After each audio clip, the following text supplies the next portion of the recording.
Hey guys, so I want to do a quick little speed comparison here between the new iPhone 10 and the Samsung Galaxy S8 coming from Samsung in early 2017. Does the new iPhone 10 beat the old flagship? We're going to find out here. Starting off at the same time.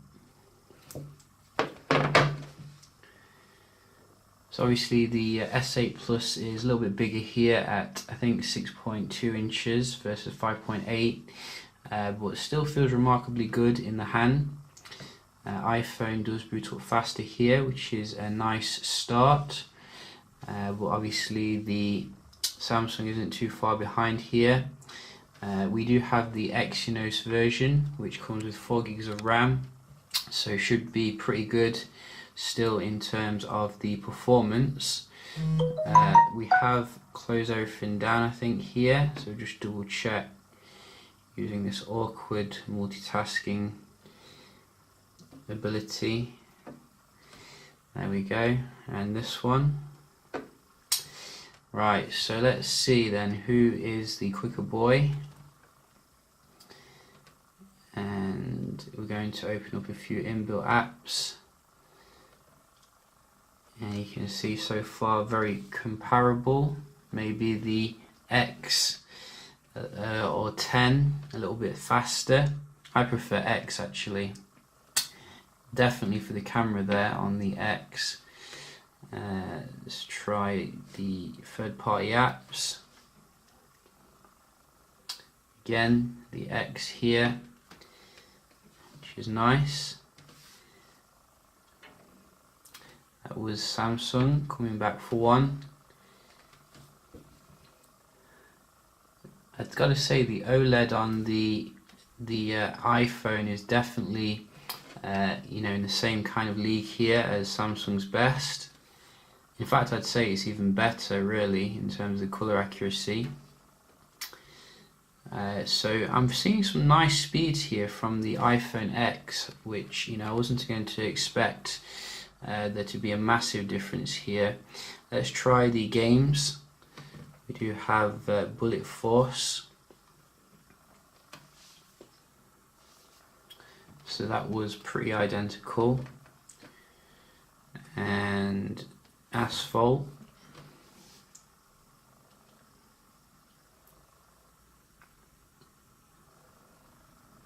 Oh, so iPhone again. Really going out ahead now. You can see Sammy Boy slipping. About this one.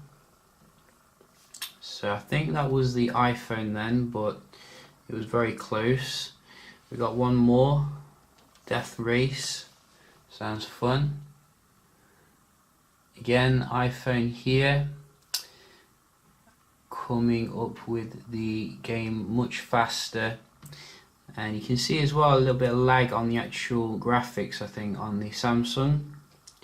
So exemplary performance here from the beautiful iPhone here. Can it keep it up when it comes to the Wi-Fi? We're going to check it out and see.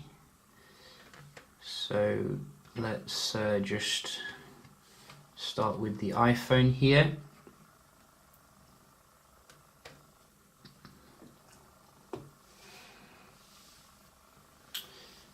Which you can see here is struggling a little bit. I don't think that's an accurate representation of what it can do. So we're going to do that again. Come out of this. How do I come out of it? You see, this is the usability again.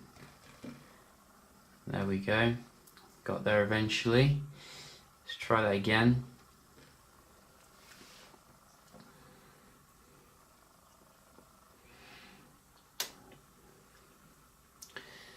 So decent score, nothing too special. I do think the Alien Technology representative of 2017 will be able to meet that. Really.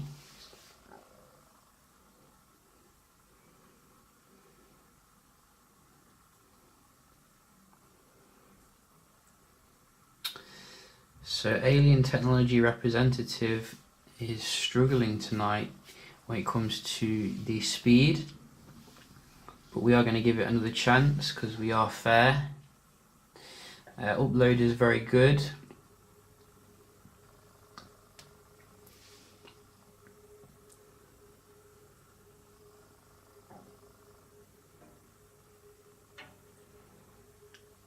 There you go. So very nice comeback there for the Sammy boy. That's what I like to see. Full money's worth, nearly.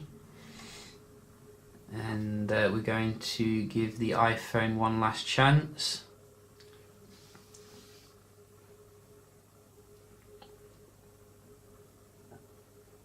Oh, so you can see it can't quite meet the Samsung when it's on form, which you know, is a tad disappointing, given that you can get the S8 Plus for half the price now.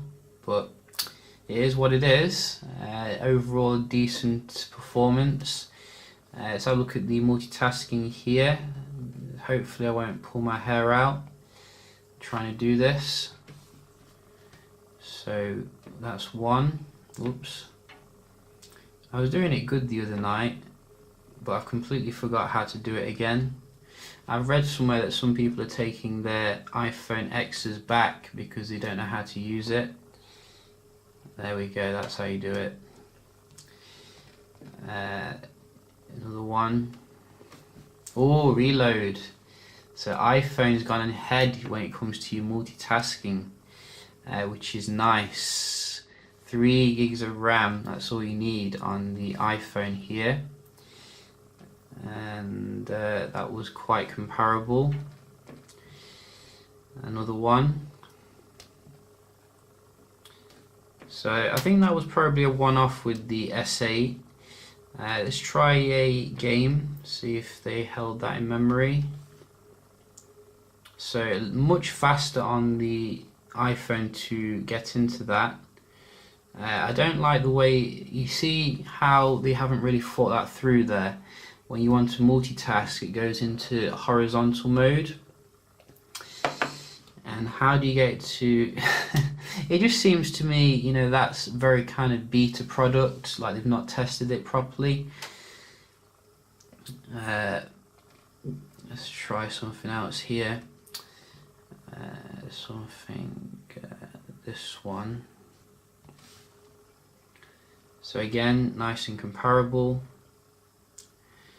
So yeah, you know, if you want to multitask from the game, you literally have to come out of it completely and then go into the multitasking again, which feels really archaic compared to the Samsung here. But the actual multitasking seems to be pretty good overall on the Samsung still, you know, not a massive problem, I don't think.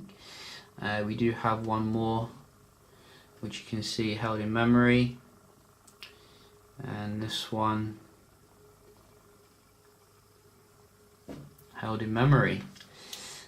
So I don't think there's a huge gap here when it comes to multitasking, but certainly when the Wi-Fi is considered, you can see that Samsung's still pretty nice here overall. And as I said, you know, there is a massive price discrepancy here, really, when you consider.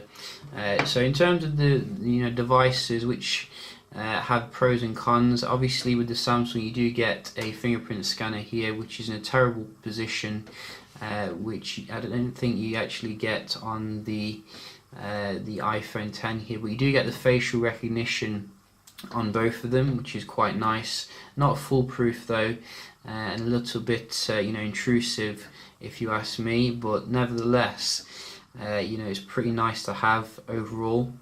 I will be doing some other comparisons with iPhone X, so do stay tuned for that. Hope you enjoyed the video, and I'll see you in the next one. Cheers.